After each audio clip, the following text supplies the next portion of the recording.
Hello everyone, welcome back to my channel once again. I hope you guys are doing really well. तो पढ़ते हैं अपने आज की प्रॉब्लम की ओर, जिसका नाम है all ancestors of a node in a directed acyclic graph, leet code 2192। Question क्या कह रहा है कि हमारे पास एक पॉजिटिव इंटीजर n दे रखी है जो कि रिप्रेजेंट कर रहा है number of nodes of a direct acyclic graph, ठीक है, जिसे हम शॉर्ट में DAG कह रहे होंगे। The nodes are numbered from 0 to n-1। Of course you are also given a 2D integer array, एक एजेस की एरे दे रखी है where edges of I equals to from से 2। ओके, मतलब जैसे 0 से 3 अगर ऐसा है तो 0 से 3 के बीच में एक एज है, ठीक है। और ये डायरेक्टेड है, तो इसका मतलब जैसे इनके बीच में एरोज हमें दिख रहा है ना कि 0 से 3 के पास हम जा सकते हैं, एक पाथ है। लेकिन सेम ये रिवर्स नहीं है ना, हम 2 वे पाथ नहीं है कि हम 3 से 0 की तरफ नहीं जा सकते, सिर्फ हम 0 से 3 की तरफ ही आ सकते हैं। क्लियर। और ये डिनोट कर रहा है it is a unidirectional edge. Of course वही चीज़ मैंने बता दी। Return a list answer where answer of I is the list of ancestors of the ith node. तो जो भी हमारे ith नोड होगा तो उनके एंसेस्टर्स जितने भी आएंगे वो हमें बताना है, ठीक है। और जो कि सॉर्टेड होने चाहिए, है ना। सारे पॉइंट्स को हमें ध्यान में रखना है कि sorted in ascending order. A node u is an ancestor of another node v if v can reach v via a set of edges. Okay, तो आई होप क्वेश्चन क्लियर होगा यहाँ तक। तो ये हमारे पास जैसे मैंने एग्जांपल 1 ले रखा है, तो इसी के थ्रू हम समझ रहे होंगे चीज़ों को, ठीक है। तो हमें ये चीज़ तो पता चल गई है क्या कि हमारे पास जो है एक ए साइक्लिक ग्राफ है, इसका मतलब साइकिल नहीं है इसके अंदर, है ना। तो हम घूम के वापस एक जगह पे नहीं आ सकते। और सिंपल सी बात है, हमें ये भी दिख रहा है कि हमारा जो ग्राफ है वो यूनिडायरेक्शनल है ना, सिर्फ एक ही पाथवेज है। मतलब ये डबल डबल नहीं है ना कि आप एक रास्ते से जिधर चले गए वो चले गए, वापस नहीं आ सकते। क्लियर। तो देखो, अब इसे हम कैसे सॉल्व कर सकते हैं। तो एक तरीका हमारे पास क्या है, जैसे कि हम नोड 1 के पास है, ठीक है, तो हम सिंपल DFS ट्रैवर्सल कर सकते हैं यहाँ पे, राइट। तो हम सिंपल एक DFS ट्रैवर्सल यहाँ से कर सकते हैं। और जैसे कि हम DFS ट्रैवर्सल करके कौन से नोड के पास पहुँच सकते हैं, वो है नोड नंबर 3, है ना। 1 से हम 3 के पास पहुँच सकते हैं, राइट। अब जैसे 3 क्या बोलेगा, मतलब नोड 1 एक्चुअली 3 को ये कहेगा कि चलो मैं तुमसे कनेक्टेड हूँ, है ना, मैं तुम्हारा पेरेंट हूँ, तो मैं तुम अपने से तुम्हारे पास जा सकता हूँ, मेरे पास एक पाथवे है। क्लियर। तो ये फॉर श्योर है कि 3 के लिए जो एंसेस्टर होगा वो कौन हो जाएगा, वो 1 हो जाएगा। सिमिलरली हम 5 के पास जाएंगे, है ना। अब हम डेप्थ फर्स्ट सर्च क्या होता है, डेप्थ तक जाएंगे। तो सिमिलरली हम 1 से 3 के पास गए, 3 से मान के चलाऊँ 5 के पास आ गए, है ना। 5 के लिए क्या होगा, तो 1 जो हम है वो एंसेस्टर 5 का भी होगा, है ना। और 3 भी रहेगा क्योंकि 3 उसका एक हम फादर चाइल्ड अगर देखें तो ये फादर है और 1 हमारा इनका ग्रैंड फादर हो गया, राइट। तो ये आपस में सारे कनेक्टेड हैं। तो हम ये कह सकते हैं कि 5 के लिए जो एंसेस्टर्स हैं वो 3 और 1 दोनों हो जाएंगे। क्लियर। तो हम ये कह सकते हैं कि हम अपने एंसेस्टर्स को हम हर एक नोड के लिए हम एंसेस्टर्स को मेंटेन कर रहे हैं। जैसे 3 के लिए क्या हो जाएगा, 3 के लिए मान के चलो हमारे पास दो कुछ पॉसिबिलिटीज़ आ जाएंगी, वो है 0 और 1, है ना। एक ये पॉसिबिलिटी हो गई। सेम जैसे हमने 5 के लिए देखा, 5 के लिए क्या क्या पॉसिबल एंसेस्टर्स हैं, तो मैं कुछ कुछ लिख रहा हूँ। जैसे कि आपका 0 हो गया, 1 हो गया, 3 हो गया, राइट। सिमिलरली अगर आप 6 के लिए देखो तो 6 के लिए क्या क्या पॉसिबिलिटी है, आप 0 भी कह सकते हो, 3 भी कह सकते हो, राइट, 4 भी कह सकते हो, 2 भी है। तो इस तरह से हम ये सारे एंसेस्टर्स हम लिख सकते हैं। क्लियर। तो बेसिकली हम यहाँ पे वही कर रहे हैं, हम मेंटेन कर रहे हैं एंसेस्टर्स हर एक नोड के लिए। इसका मतलब जो भी नोड स्टार्ट होगा, है ना, जहाँ से भी हम स्टार्ट कर रहे होंगे अपना DFS ट्रैवर्सल, ठीक है, तो हम सिंपली नीचे की ओर जा रहे होंगे, है ना। हम ट्रैवर्स करते करते जितने डेप्थ में जा सकेंगे वहाँ तक जाएंगे, है ना, सारे एजेस को कवर करते हुए। और जहाँ भी वो कनेक्टेड पाथ होगा, है ना, जहाँ भी वो कनेक्टेड एरो हमें दिख रहा है वहाँ पे वो अपने आप को पुश करेगा, राइट। जैसे कि 1 नीचे की ओर गया 3 के पास, तो ये क्या करेगा, ये 1 अपने आप को यहाँ पे रख देगा कि हाँ यार मैं तुम्हारा एंसेस्टर हूँ, तो मैं अपने आप को यहाँ पे, हम लिस्ट वगैरह बना सकते हैं ना, लिस्ट रख लेंगे वहाँ पे, इसे कह सकते हैं हम पुश कर सकते हैं, ठीक है, जो कि हम मेंटेन कर रहे होंगे। तो ये काम तो एक सिंगल नोड का हो गया, है ना, हम सिर्फ 1 से अभी देख रहे हैं, तो ये काम हमें सारे नोड के लिए करना पड़ेगा, ठीक है। तो हर एक नोड के लिए हम रफली हम सबके पास जा रहे होंगे जितने एजेस होंगे। तो हमारी कॉम्प्लेक्सिटी अभी के लिए हम कह सकते हैं कि हमारी अगर इस तरह से चले तो ऑर्डर ऑफ n नोड्स हो गए इंटू जितने एजेस होंगे, ठीक है। लेकिन क्वेश्चन में क्या कह रखा है कि हमें एक सॉर्टिंग ऑर्डर भी मेंटेन करनी है। इसका मतलब ये जो चीज़ें हैं ये सॉर्टेड ऑर्डर में होनी चाहिए। क्लियर। तो सॉर्टिंग करना है और साथ ही साथ यूनिक एलिमेंट्स होने चाहिए, है ना, रिपीटेटिव एलिमेंट्स नहीं होने चाहिए। तो उसके लिए एक और लॉग एन कॉम्प्लेक्सिटी लगा लो यहाँ पे, राइट। क्यों? क्योंकि वर्स्ट केस में क्या होगा, हमारी जो सेट की साइज़ है ना, हमें सेट मेंटेन करना पड़ेगा, तो जो सेट की साइज़ है वो n तक जा सकती है ना। और एट मैक्स हमारे पास n पेरेंट्स हो सकते हैं मैक्सिमम, ठीक है, वर्स्ट केस सिनेरियो में। तो इस तरीके से ये कॉम्प्लेक्सिटी से हमारा हम ये कह सकते हैं कि सॉल्व हो सकता है, ठीक है। लेकिन ऑफ कोर्स हम देखेंगे और भी बेटर वे इसका। लेकिन अब उससे पहले अगर हम इस क्वेश्चन को ध्यान से देखें तो जो हमारा इंटरव्यूअर है वो क्या करेगा ना, वो एक फॉलो अप क्वेश्चन ये दे सकता है कि आप ग्राफ में DAG जो है वो चेक करो, है ना। जो डायरेक्टेड एसाइक्लिक ग्राफ है वो ग्राफ DAG है या नहीं ये मुझे चेक करके बताओ, है ना, ये आप मुझे चेक करके दो। ये एक फॉलो अप आ सकता है ना, इसको इसी क्वेश्चन का एक थोड़ा सा वर्जन वो चेंज कर सकता है। तो अब इस केस में क्या होगा, अगर हम सिंपल DFS जो हम लेके चल रहे थे अगर इस तरीके से चलें तो कोई फ़ायदा नहीं, है ना। तो ये DAG वाला चीज़ तो हम चेक नहीं कर पाएंगे। तो इसके लिए हमें सेपरेट कोड लिखना पड़ेगा ताकि ग्राफ DAG है या नहीं ये चेक करने के लिए। तो अगर आप यहाँ पे ध्यान से देखो, है ना, तो नोड 0 के लिए हमारे पास कौन कौन से चाइल्ड हैं। हमारे पास चाइल्ड है यहाँ पे 3 और 4, है ना। हमें दिख रहा है कि जो हमारा नोड 0 है इसके लिए हमारे पास चाइल्ड है 3 और एक ये एज यहाँ पे 4 कनेक्टेड है। क्लियर।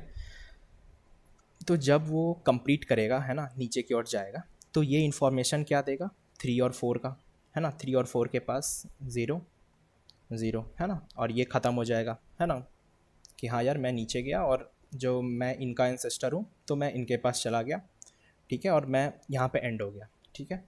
अब जब 3 को भी कंप्लीट होना है ना, कि ठीक है यार जब आप हो चुके हो तो मुझे भी कंप्लीट होना है, तो वो कंप्लीट करने के लिए क्या करेगा, उसे 1 भी चाहिए, है ना, 1 से भी कनेक्टेड है तो 1 भी यहाँ पे आएगा, ठीक है। अब क्या हुआ, 1 भी यहाँ पे ख़त्म हो गया, एक ही इसके पास एक ही कनेक्शन था, है ना, 0 था, मतलब 3 था, तो 1 भी इसके पास आया, तो 1 भी अब यहाँ से ख़त्म हो चुका है। तो हम क्या करेंगे, हम सिंपली पुश करेंगे 0 और 1 को, ठीक है। तो हम क्या देख रहे हैं कि हम जो नोड्स है ना, उसे पुश कर रहे हैं किस पे, चिल्ड्रंस पे, राइट। जैसे 0 और 1 पेरेंट थे तो इनको पुश कर रहे हैं चिल्ड्रन वाले नोड के ऊपर, 3 के ऊपर, है ना। तो हम बेसिकली सारे एजेस पे बार बार नहीं जा रहे हैं, हम सिंपली यहाँ पे पुश कर रहे हैं, जस्ट जो उसका अगला चिल्ड्रन है उसके ऊपर अपने आप को पुश करा दे रहे हैं, राइट, कि हाँ मैं तुम्हारा एंसेस्टर हूँ तो एक काम करो अब तुम संभालो मुझे, राइट। अब जब हम 3 पे हैं और इसका एंसेस्टर्स क्या क्या है, 0 और 1 है।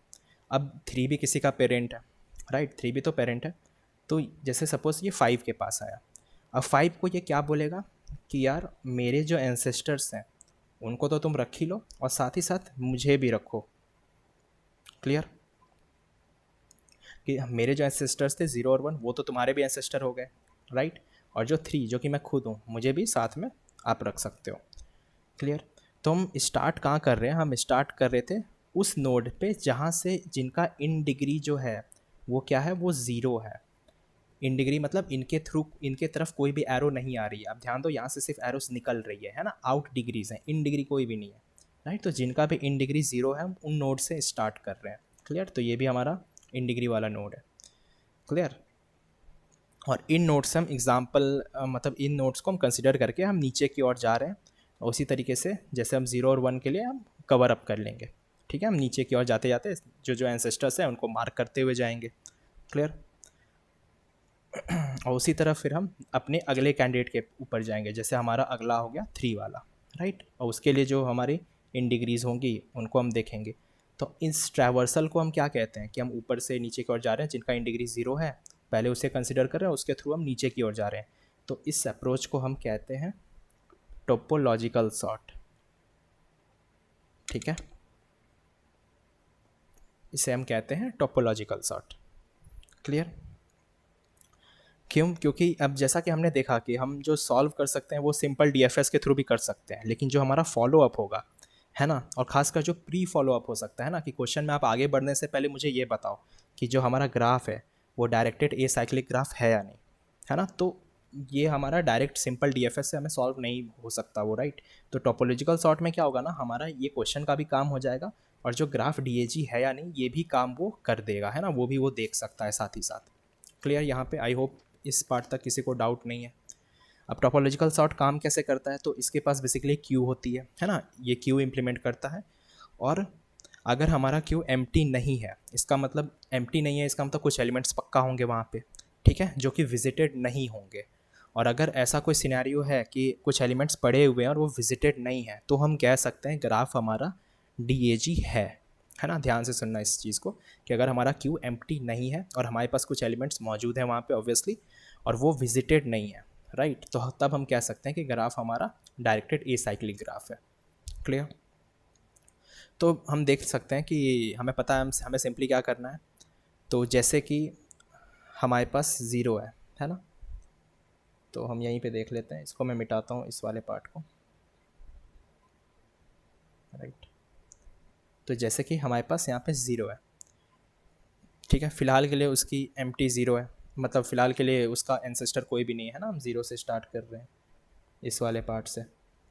तो यहाँ पे अभी तक उसका कोई एंसेस्टर नहीं है, तो ज़ीरो के लिए क्या हो जाएगा, वो सिर्फ एम्प्टी रहेगा। क्लियर है?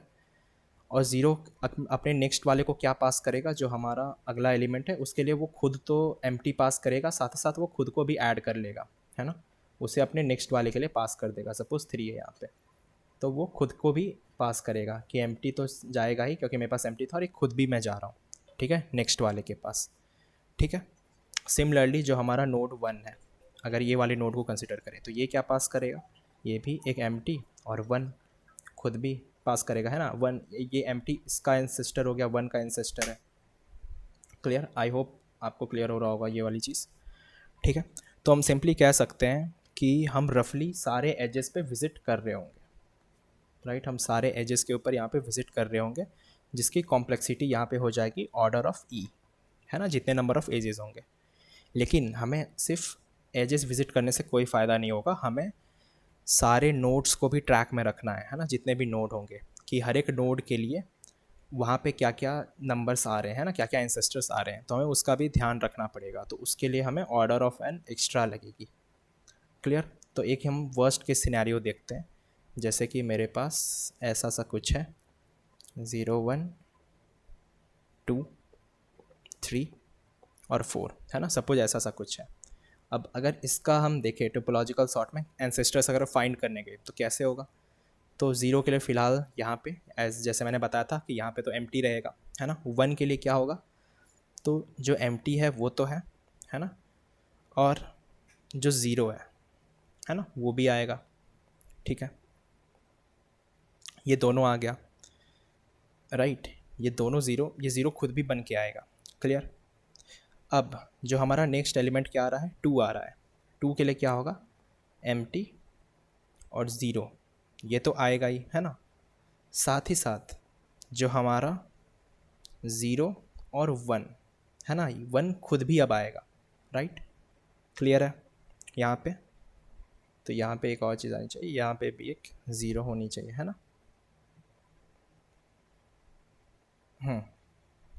तो यहाँ पे 0 हो गया, तो इसको हम इक्वल्स टू, और यहाँ पे क्या क्या एलिमेंट आ गए, 0 और 1 हो गए, है ना। तो इसको हम साइड में सॉर्टिंग ऑर्डर में भी लिखते हुए चलेंगे। नेक्स्ट हम आ गए 3 के ऊपर। 3 के लिए यहाँ पे क्या क्या हो जाएगा, तो अगर हम यहाँ पे ध्यान से देखें, 3 के लिए पहले तो एम्प्टी आ गया, देन सबसे पहला एंसेस्टर 0, अगेन जो हमारा 0 रहेगा और 1, और उसके पहले क्या था, ये वाला, है ना, 0 और 1, है ना, ये वाला यहाँ पे आ गया, और इसके साथ ही 2 भी आएगा, है ना, 2 भी तो आया। अब ये इसका एंसेस्टर है, राइट। तो जो हमारा फाइनल यहाँ पे आएगा वो फाइनल एंसेस्टर्स की लिस्ट होगी 0 1 2 की, राइट। अब हम अगेन बढ़ते हैं 4 के ऊपर। 4 के पास भी सेम होगा, ये एम्प्टी और 0, देन 0 और 1 खुद भी आएगा, प्लस 0 1, और यहाँ पे 2 भी साथ में आएगा इनके, और नेक्स्ट वाला जो था 0 1 2 जो हमने अभी भी देखा, ये वाली, और साथ ही साथ 3 भी आएगी, है ना, साथ में। तो फाइनल वाले के लिए हमारे जो सारे एंसेस्टर हैं 0 1 2 3, है ना, सारे के सारे आ गए। तो इसका मतलब अगर वर्स्ट के सिनेरियो हम लेके चलें, तो जो हमारा सिंगल नोड है, एक जो नोड होगा उसके लिए क्या होगा, हम सारे एजेस पे जा रहे होंगे पहले तो, all ages of that node, जो कि n हो सकती है, राइट, n टाइम्स पॉसिबल है। उसके साथ है into all ancestors of that parents, of their parents कह सकते हैं, ठीक है। तो इनको भी हमें ध्यान में रखना है। तो इसकी कॉम्प्लेक्सिटी हम ये कह सकते हैं कि ये हो गई ऑर्डर ऑफ n स्क्वायर, है ना, क्योंकि पेरेंट्स भी n तक हो सकती है, ऐसा कोई फिक्स लिमिट तो है नहीं। क्लियर। तो ये एक सिंगल नोड का है, तो हम क्या ये कह सकते हैं क्या कि जो हमारी n नोड के लिए अगर कर दें तो क्या ये ऑर्डर ऑफ n क्यूब हो जाएगी क्या? तो आंसर है इसका नहीं। क्यों? वैसे तो होना चाहिए कि आप वन नोड के लिए अगर ऑर्डर ऑफ n स्क्वायर आ रही है तो n नोड के लिए n क्यूब होनी चाहिए, लेकिन नहीं। क्यों? क्योंकि इनने यहाँ पे कांस्टेंट ऐसा दे रखा है, क्योंकि इनने प्रॉब्लम में क्या रखा है कि कोई भी ग्राफ हो जहाँ पे हमारे n नोड्स होंगे, ठीक है, उसके लिए हमारे पास कितने नंबर ऑफ एजेस हैं, n into N minus one upon two, है ना, जो कि बाउंडेड किया हुआ है ना, 2000 तक ही बाउंडेड है वो। तो अगर हमारी n मान के चलो 1000 है, तो वर्स्ट के सिनेरियो में भी क्या होगा, वो 1/6 तक ही जा सकती है ना, उसकी नंबर ऑफ एजेस 1/6 तक ही जा सकती है, राइट। तो हमारे पास 2000 एजेस होंगे, राइट। और हमने एक चीज़ यहाँ पे देखी कि हमने एक और चीज़ यहाँ पे कंसीडर नहीं करी, वो है सॉर्टिंग, है ना, हमें सॉर्टिंग भी करना है सारे इंडिविजुअल लिस्ट को, राइट। क्यों? क्योंकि हमें ये मेक श्योर करना है कि हमें इन सारे लिस्ट को कंबाइन करना है ना। ये जो चीज़ें हैं, ये तो हमने 0 1 ये तो हमने सॉर्टिंग में लिख दिया, इनको करना भी तो पड़ेगा। तो अगर हमें क्या, और सॉर्टिंग के साथ साथ हमें और क्या देखने हैं, हमें डुप्लीकेट्स भी रिमूव करने हैं। आप देख सकते हो जो एंसेस्टर्स आ रहे थे इनमें डुप्लीकेट्स भी है ना, 0 देखो सभी में आ रहा है, तो हमें उनको भी हटाना पड़ेगा, वरना वो 0 0 0 करके सबको ऐड करता जाएगा, राइट। तो हमें सॉर्टिंग भी करना है और डुप्लीकेट्स भी हटाना है। अब एक सिंपल तरीका क्या है कि आप लिस्ट को सॉर्ट करो, उसके बाद कंबाइन करो, ठीक है, और हर एक एलिमेंट को फिर सेट में डाल दो, राइट, क्योंकि उसको फिर यूनिक भी बना देगा और सॉर्टेड भी हो गया, राइट। लेकिन इस चीज़ के लिए क्या होगा ना, लॉग एंड टाइम और लग जाएगा अगर हम देखें तो इसे भी ऑप्टिमाइज़ कर सकते हैं हम। कैसे? तो हम सिंपली एक मेंटेन कर सकते हैं अपने एक सॉर्टेड लिस्ट को, राइट। हम एक सॉर्टेड लिस्ट मेंटेन करेंगे। अब जैसे कि ये वाला के लिए देख लो, है ना, आप 6 के लिए देख लो, जो अगर मेरा 6 है तो अगर हम इसके एंसेस्टर्स देखें तो इसके एंसेस्टर्स कहाँ से निकलेंगे, 0 से भी आएगा 1 से भी आएगा, है ना। तो एक मैं कह सकता हूँ एक लिस्ट हो गई इसकी 0 1 3, है ना, राइट। और एक अगला मैं कह सकता हूँ इधर से राइट साइड से 2 से भी कनेक्टेड है, तो 0 2 और 4, है ना। ये दो लिस्ट हम कह सकते हैं इसके लिए है। तो अब हमें इन्हें कंबाइन करना पड़ेगा। इन्हें कंबाइन कैसे कर सकते हैं, तो दो सॉर्टेड लिस्ट को, तो इनको कंबाइन करने के लिए हम एक नया सॉर्टेड लिस्ट ले सकते हैं, है ना। और उसे कैसे करेंगे, सिंपली 2 पॉइंटर अप्रोच यूज़ करके, 2 पॉइंटर अप्रोच करके हम इन दोनों लिस्ट को कंबाइन कर सकते हैं, राइट। तो वो कुछ ऐसा सा बन जाएगा, और सिंपली हम एक आई यहाँ पे रखेंगे और जे पॉइंटर यहाँ पे रखेंगे। तो यहाँ में दिख रहा है 0 0 दोनों सेम है, तो दोनों में से किसी की भी वैल्यू डाल दो और दोनों पॉइंटर्स को आगे बढ़ा दो, राइट। हमें पता है किस तरह से काम करती है ये चीज़, merging two sorted list, I guess आपको पता होगा ये क्वेश्चन। सिंपली यहाँ पे हम कंपेयर करेंगे 1 और 2 में सबसे छोटा कौन सा है, तो 1 है, तो 1 हुआ, अगेन आई वाले पॉइंटर मूव हो जाएगा। अब हमें दिखेगा आई 3 हो चुकी है, जे 2 है, तो कौन सा आएगा, जे वाला आ जाएगा, है ना। अगेन जे पॉइंटर यहाँ पे मूव कर जाएगा। देन अगेन आई के लिए क्या हो गया, आई वाला स्मॉल है ना, 3 आ गया। अब आई की पॉइंटर बाहर निकल गई, तो बचे कुछ जितने एलिमेंट हैं वो ऑटोमेटिक आ गए हमारे सॉर्टेड लिस्ट में। तो ऑटोमेटिकली ये हमारा सॉर्टिंग का भी काम हो गया और हमारा जो डुप्लीकेट एलिमेंट्स हैं वो भी हैंडल हो गए, राइट। तो 2 पॉइंटर अप्रोच से हम इसका ये सॉल्यूशन हम निकाल सकते हैं इस तरीके से। क्लियर। तो हमें लॉग एंड टाइम अलग से नहीं लगानी पड़ेगी। अब सेम थिंग हम इसमें भी कर सकते थे, अगर हम यहाँ पे DFS लगा रहे होते, है ना, सिंपल DFS लगाते तो सेम चीज़ हम उसके लिए भी हम कर सकते थे, क्योंकि DFS में हमें पता है कि जो भी हमारी लिस्ट होगी उसके अंदर हम एक एलिमेंट इंसर्ट करते जा रहे होंगे, सॉर्टेड जो भी लोकेशन होगा वहाँ पे, ठीक है। तो आपको यहाँ पे आई होप पता चल गया होगा ना कैसे कैसे यहाँ पे हम काम कर रहे हैं।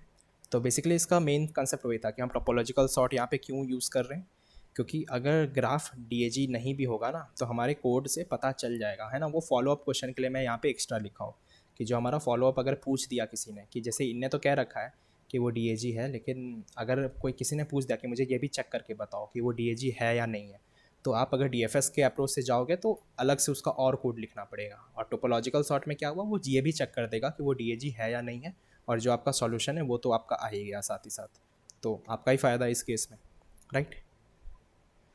तो इसमें हम फिगर आउट कर लेंगे टोपोलॉजिकल सॉर्ट में कि हमारी जो वो जो हमारी फिगर है या जो भी आप ग्राफ कह सकते हो वो साइक्लिक है या नहीं, है ना, इससे हमें ये पता चल जाएगा। तो चलो बढ़ते हैं अब अपने कोड के ऊपर। आई नो कोड थोड़ा सा बड़ा तो नहीं है, मैं कह सकता हूँ काफ़ी बड़ा है ना, बट कोई नहीं, मैं आपको कोड प्रोवाइड कर दूंगा, आप फ़िलहाल के लिए इसको समझ लो, ठीक है। तो यहाँ से हमारा मेन फंक्शन है, यहाँ से स्टार्ट हो रहा है, ऊपर में क्या है वो हम बाद में देख रहे होंगे, राइट। तो एक सेकेंड मैं इसे थोड़ा सा स्लाइड कर दूँ, ठीक है। तो ये हमारा मेन फंक्शन है, यहाँ से स्टार्ट है गेट एंसेस्टर्स। तो फिलहाल के लिए हमारे पास मान के चलो हमने क्या रखी, एक डिग्री बना ली है ना, न्यू इंट, और हमने मैप बना लिया ग्राफ का, ठीक है। उसके बाद हम आइट्रेट कर रहे हैं अपने सारे एजेस पे, और u हमारा एज ऑफ 0 हो गया और v equals to edge of 1, ठीक है। अब यहाँ पे मैंने डिग्री v प्लस प्लस करी है ना, ये इसका मतलब क्या होता है, degree of v plus plus, इसका मतलब याद करो जो हमारी ग्राफ है वो कैसी है, वो डायरेक्टेड है ना। तो v के पास ये जो है वो इन डिग्री कलेक्ट कर रही है, राइट, कि जैसे 3 के पास कौन कौन से नोड आ रही है, तो वही वो कलेक्ट कर रहा है कि degree of v plus plus, clear. Simply फिर हम ग्राफ के अंदर पुट करते जा रहे हैं सभी को, कि जितने भी हैं वो ऐड करते जाओ आप, राइट। उसके बाद हमने क्या किया, हमने क्यू बना लिया। अब क्यू के अंदर हम किसे इंसर्ट कर रहे हैं, जिसकी भी डिग्री जिसकी भी नोड की वैल्यू 0 है ना, जिसकी भी डिग्री 0 आई है नोड की, उनको आप क्यू के अंदर डाल दो। याद करो टोपोलॉजिकल सॉर्ट ऐसे ही काम करता है ना। तो किसकी डिग्री हमें दिख रही है 0, तो 0 1 2 है ना, ये सारे चले जाएंगे इसके अंदर, क्यू के अंदर, है ना। अब यहाँ से हमारा मेन चीज़ स्टार्ट हो रहा है ना, ये वाला पार्ट हमारा मेन है टोपोलॉजिकल सॉर्ट का, क्लियर। इसे हम थोड़ा ठीक से समझते हैं। तो यहाँ पे बेसिकली क्या हो रहा है ना, तो हम अगर देखें, अगर हम यहाँ पे ट्रैक रख रहे हैं विजिटेड नोड्स का, है ना, आप एक थोड़ा आइडिया ले लो, उसके बाद आपको कोड देखोगे तो आइडिया आ जाएगा। तो अब यहाँ पे क्या कर रहे हैं, हम ट्रैक रख रहे हैं विजिटेड नोड्स का, ठीक है। तो जितनी जल्दी हमें, जैसे हम एलिमेंट को पकड़ते हैं ना, किसी भी एलिमेंट को पकड़े क्यू में से, उसको हम मार्क करेंगे एज विजिटेड, ठीक है। और अल्टीमेटली एंड में हम क्या करेंगे, अगर हमारी क्यू जो है वो एम्प्टी हो जाती है, राइट, अगर हमारी क्यू एम्प्टी हो जाती है और अगर हमारा एंड में नंबर ऑफ विजिटेड नोड्स जो है वो नॉट इक्वल टू n हुआ, है ना, मतलब कि हम सारे नोड को विजिट नहीं कर पा रहे हैं, तो हम ये कह सकते हैं कि हमने ऑफकोर्स सारे नोड को विजिट नहीं किया, राइट। अब ऐसा क्यों हो रहा है, क्योंकि टोपोलॉजिकल सॉर्ट जो है सिर्फ उन्हीं नोड को विजिट करता है जिनकी इन डिग्री 0 रहती है ना। ध्यान से सुनना, टोपोलॉजिकल सॉर्ट में वो उन्हीं नोड्स को विजिट करता है जिनकी इन डिग्री 0 होती है, तभी वो पकड़ लेता है कि कौन सी ग्राफ साइक्लिक है, कौन सी एसाइक्लिक है, राइट। एक एग्जांपल से समझाता हूँ मैं, जैसे कि मान लो मेरे पास ऐसा सा कुछ है, एक ये हो गया, है ना, ये आपस में कनेक्टेड है, ठीक है। एक ऐसे से समझ लो, एक ऐसे से समझ लो, ठीक है। अब जैसे इस वाले नोड को अगर हम पकड़े, है ना, इस वाले नोड को, इसके इन डिग्री कितनी हो जाएगी, इसके इन डिग्री ऑफकोर्स 0 है, तो हम इसे कह देंगे विजिटेड, है ना, ये विजिटेड मार्क हो जाएगा, राइट। अब ये विजिटेड मार्क हो गया, ये यहाँ से हटा, ठीक है, ये वाला नोड आया, तो यहाँ पे जैसे ये वाला पर्टिकुलर नोड हमारा यहाँ से हटा, तो है ना, तो इसके चाइल्ड के लिए हम क्या करेंगे, इसके इन डिग्री माइनस कर देंगे 1, क्यों, क्योंकि ये वाला जो डायरेक्टेड एज था वो हट गया, राइट, वो विजिटेड हो गया, तो इसकी एक इन डिग्री -1 कर देंगे इस वाले नोड के लिए, है ना, जो डाउन वाला नोड है। लेकिन अगर हम देख रहे हैं कि अगर ये हमने इन डिग्री -1 किया, स्टिल लेकिन इसकी इन डिग्री 0 नहीं हुई, क्यों, क्योंकि एक यहाँ पे दिख रहा है हमें, है ना, स्टिल एक डिग्री तो आ रही है, एक नोड इसके पास आ रहा है, तो इन डिग्री 0 नहीं हुई है। सेम आप किसी भी नोड को पकड़ लो, तो किसी की भी इन डिग्री यहाँ पे 0 नहीं है, तो कोई भी जो एलिमेंट है, तो जितने एलिमेंट जो बचे हुए हैं ना, सिर्फ एक ही क्यू में गया, बाकी सारे जो 4 कितने 1 2 3 4 है ना, ये 4 एलिमेंट हैं, ये क्यू के अंदर ये जा ही नहीं पाएंगे, है ना। इसका मतलब जितने भी एलिमेंट थे वो विजिटेड मार्क होंगे ही नहीं, ठीक है, क्लियर। तो हम ये कह सकते हैं कि हम सारे नोड के ऊपर विजिट नहीं कर पाए, ठीक है, हम सारे नोड के ऊपर विजिट नहीं कर पाए, तो वो हमारे सारे विजिटेड नोड जो है वो इक्वल टू n नहीं है, तो इसका मतलब हम ये कह सकते हैं कि वो DAG है, राइट। और सिंपली हम इसके लिए एक वेरिएबल रख सकते हैं चेक करने के लिए, राइट। तो अब बढ़ते हैं अपने कोड के ऊपर। तो जब तक कि हमारी क्यू एम्प्टी नहीं है ना, क्यू की साइज़ हमने यहाँ पे निकाल ली, और जब तक कि साइज़ ग्रेटर देन 0 है तो उसके लिए आप क्या करो, पहले नोड को पोल आउट करो, है ना, पहला एलिमेंट को पोल आउट किया। उसके साथ ही हमने यहाँ पे एक सॉर्टेड एंसेस्टर्स को यहाँ पे बना लिया, है ना, तो ये हमारा एंसेस्टर हो गया। उसके बाद हम क्या करें, हम चाइल्ड के ऊपर जा रहे हैं, है ना, जो भी हमारा ग्राफ है उसके चाइल्ड के ऊपर जा रहे हैं और वहाँ पे इन डिग्री को माइनस करते जा रहे हैं, जो हमने अभी जस्ट देखा है ना, जो मैंने अभी ये करके दिखाया कि जैसे उसको पोल आउट किया हमने तो उसकी डिग्री माइनस हो गई चाइल्ड की, राइट। उसके साथ ही ये हमारा एक पेरेंट हो गया, लिस्ट ऑफ इंटीजर, है ना, ये पेरेंट वाला हो गया। उसमें हम क्या कर रहे हैं, हम सॉर्टेड एंसेस्टर्स के अंदर पुट कर रहे हैं किसे, जो हमारा चाइल्ड है। वो याद करो हम किस तरह से देख रहे थे कि जब भी हम यहाँ पे देख रहे थे तो वो एक तो खुद भी जा रहा था, है ना, जैसे कि आप 1 के लिए देखो तो वो क्या हो रहा था, जब वो नेक्स्ट के पास जा रहा था तो वो अपना तो लेके जा रहे, मतलब जो एंसेस्टर्स था इनका तो वो लेके कैरी आउट कर ही रहा था, है ना, कैरी ओवर कर ही रहा था, साथ ही साथ वो खुद भी आकर के जा रहा था, खुद भी जा रहा था। तो वही चीज़ यहाँ पे हो रहा है ना, हम पुट कर रहे हैं चाइल्ड और मर्ज कर रहे हैं सॉर्टेड एंसेस्टर्स, ठीक है। तो जो भी एक ये नोड हो गया जो हम खुद थे और एक जो हमारा चाइल्ड है, राइट। अब ये मर्ज फंक्शन क्या है, तो इसे हम देखते हैं यहाँ पे। तो वही बड़ा सा आपको लग रहा है ना, ये जो मर्ज फंक्शन है ये थोड़ा सा एडवांस मर्ज फंक्शन है। ये कुछ ऐसा सा है कि अगर आपका कुछ ऐसा सा भी सिनेरियो रहे ना जो डुप्लीकेट्स भी रहे, जैसे 0 0 1 2 3 0 1 4 5, तो ये स्टिल आपको रिटर्न करेगा 0 1 2 3 4 5, है ना। तो ये उस तरीके से लिखा हुआ कोड है, तो आपको सारे केसेस में ये हेल्प कर देगा। तो सिंपली उसमें कुछ है नहीं, तो हमने एक सॉर्टेड लिस्ट बना रखी है, एक पेरेंट बना लिया एन, पेरेंट की साइज़ और चाइल्ड की साइज़, और ये 2 पॉइंटर्स हो गए I0। तो हमने यहाँ पे देख लिया जब तक कि हम एन से मतलब अपने विंडो से बाहर ना जा रहे हों, उसमें हम चेक कर लो कि अगर हमारी पेरेंट वाली छोटी है चाइल्ड से तो सिंपली आप पेरेंट को पुश कर लो, और यहाँ पे हम डुप्लीकेट को चेक कर रहे हैं, राइट, कि अगर हमारा डुप्लीकेट है तो वो भी यहाँ पे क्लियर हो जाए, और सिंपली आप I++ कर दो, है ना, नेक्स्ट पे मूव कर जाओ। एल्स क्या करो, अगर हमारा जो पेरेंट है वो बड़ा है, मतलब चाइल्ड अगर हमारा छोटा है, राइट, तो क्या करो आप चाइल्ड वाले को पुश करो और ये जो वाइल है वो डुप्लीकेट चेक कर लेगा, राइट, और सिंपली अपने पॉइंटर को आगे बढ़ा लो, जैसा हमने देखा था अभी 2 पॉइंटर अप्रोच। और जहाँ पे अगर दोनों ही सेम हो, राइट, तो आप किसी को भी डाल दो और दोनों पॉइंटर्स को आगे बढ़ा दो, और ये अगर विंडो से बाहर ना निकल जाए तो ये एक्स्ट्रा चेक हैं लगे हुए इसके लिए।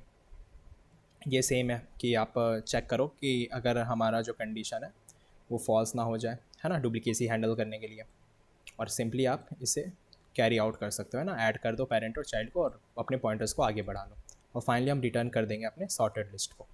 तो ये यही है मर्ज फंक्शन, राइट, कि हम 2 पेरेंट और चाइल्ड को मर्ज कर रहे हैं आपस में, और उसी का यूज़ हम यहाँ पे कर रहे हैं, हमने मर्ज किया है इनको, राइट। और सिमिलरली हमने सॉर्टेड एंसेस्टर्स को पुट किया यहाँ पे सॉर्टेड एंसेस्टर्स के अंदर चाइल्ड, और हमने मर्ज कर दिया किसको किसको, जो हमारा सॉर्टेड एंसेस्टर्स था और जो पेरेंट है, राइट, PAR देखो ये पेरेंट वाली जो चीज़ है, इसे हमने मतलब ये पेरेंट हमारा अभी वाला नोड हो गया, है ना, और जो चाइल्ड जो नेक्स्ट नोड था, तो इनको आपस में हमने यहाँ पे मर्ज कर दिया, क्लियर। और है कि अगर हमारी डिग्री 0 हो गई ऑटोमेटिक तो वापस क्यू के अंदर उसको डाल दो, है ना। तो हमें पता है टोपोलॉजिकल सॉर्ट में क्या हो रहा था, जिसके भी इन डिग्री 0 होगी वो क्यू के अंदर जा रहा था, और सिंपली वो चेक होता जाएगा। और लास्ट में हम क्या करेंगे, एक 2D लिस्ट हमने बना लिया आंसर का, हम सारे नोट्स के ऊपर जा रहे हैं लेस देन n, मतलब less than n which is n-1 notes, ठीक है। और हमने अपने आंसर में ऐड किया क्या, सॉर्टेड एंसेस्टर्स जो थे हर एक नोड के लिए, है ना, तो हर एक नोड के लिए जो अपनी लिस्ट बन रही है वो सब ऐड होता जाएगा, और फाइनली हम रिटर्न कर देंगे अपने आंसर को। तो आई नो ये थोड़ा सा बड़ा सा कोड है ना, लेकिन आपको आई होप समझ में आ गया होगा, अप्रोच आपको क्लियर हो गया होगा ना, किस तरीके से हम चीज़ों को अप्रोच कर रहे हैं। टोपोलॉजिकल सॉर्ट ये वाली चीज़ें आपको क्लियर हो गई होगी, राइट। तो इस कोड को मैं प्रोवाइड करा दूंगा ऑल्सो, अगर आपको कोड में थोड़ी कहीं पे डाउट आ रही है आप मुझसे पूछ सकते हो, और ऑल्सो मैं डिस्क्रिप्शन में भी चीज़ों को डाल दूंगा, है ना, आप डिस्क्रिप्शन में भी पढ़ सकते हो कौन सा पार्ट क्या काम कर रहा है, मैं हमेशा डालता हूँ हर एक कोड के लिए, वहाँ पे आपको मिल जाएगा, राइट। और इसकी टाइम कॉम्प्लेक्सिटी वही रहेगी n/e, राइट, और जो हमारा स्पेस कॉम्प्लेक्सिटी होगी वो n+e हो जाएगा, राइट। तो आई होप इसमें डाउट नहीं रहनी चाहिए, स्टिल अगर बच जाती है तो कोई प्रॉब्लम नहीं है, मुझे बता सकते हो, कमेंट सेक्शन खुला रहेगा, ठीक है। बाकी फिर हम मिलते हैं अगली वीडियो में, तब तक keep learning, keep coding, keep exploring, see you guys in the next video, and do like share and subscribe our channel, okay. मिलते हैं अगली वीडियो में, टेक केयर।